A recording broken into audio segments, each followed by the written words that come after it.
بسم اللہ الرحمن الرحیم نحمدہ ونصلی علی رسولہ الکریم۔ 1 منٹ کا مدرسہ، سبق نمبر 60۔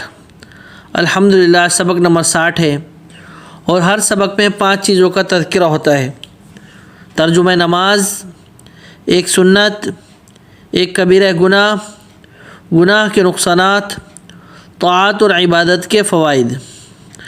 ترجمہ نماز میں ہم لوگ کی تحیات چل رہی ہے جو نماز میں پڑھتے ہیں، تو اس کا ترجمہ ہے اشہدو۔ جو تحیات میں پڑھتے ہیں نا اشہدو ان لا الہ، تو اس میں اشہدو کا ترجمہ ہوا میں گواہی دیتا ہوں، اشہدو میں گواہی دیتا ہوں۔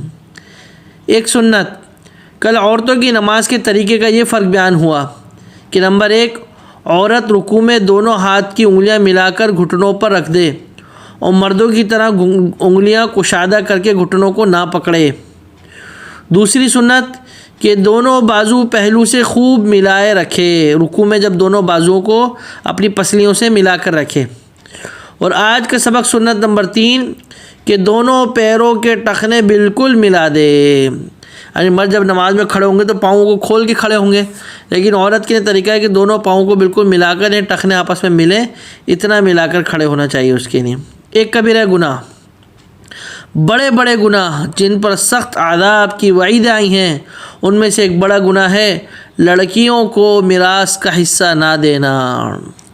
یہ گناہ آج کل بہت عام ہے، گھر گھر میں یہ گناہ ہے اور تقریباً اکثریت اس گناہ میں ملوث ہے کہ لڑکیوں کو، عورتوں کو، بہنوں کو، ماؤں کو، بیٹیوں کو وراثت میں حصہ نہیں دیتے، وراثت ان کی کھا جاتے ہیں۔ یہ سخت گناہ ہے، عذاب ہے، حرام ہے۔ حدیث شریف میں بہت سخت وعیدیں آئی ہیں۔ اللہ پاک نے فرمایا اگر دنیا میں نہیں دو گے تو قیامت کے دن میں تم لوگوں کے حصے کاٹ لوں گا، اور سخت عذاب ہے۔ لڑکیوں کو حصہ دینا چاہیے، کہتے ہیں اس نے معاف کر دیا، نہیں، ان کا حصہ ان کے ہاتھ میں دے دو، ان کو دے دو، پھر ان کی مرضی ہے بعد میں معاف کر دیں، کسی کو دے دیں وہ الگ بات ہے، لیکن ویسے ہی معاف کرا لینا وہ بھی ظلم ہے۔ اللہ حفاظت فرمائے۔ گناہ کے نقصانات، گناہوں کا ایک بڑا نقصان یہ ہے کہ گناہ گار رسول اللہ صلی اللہ علیہ وسلم کی لعنت میں داخل ہو جاتا ہے، کیونکہ آپ صلی اللہ علیہ وسلم نے بہت سے گناہوں پر لعنت فرمائی ہے۔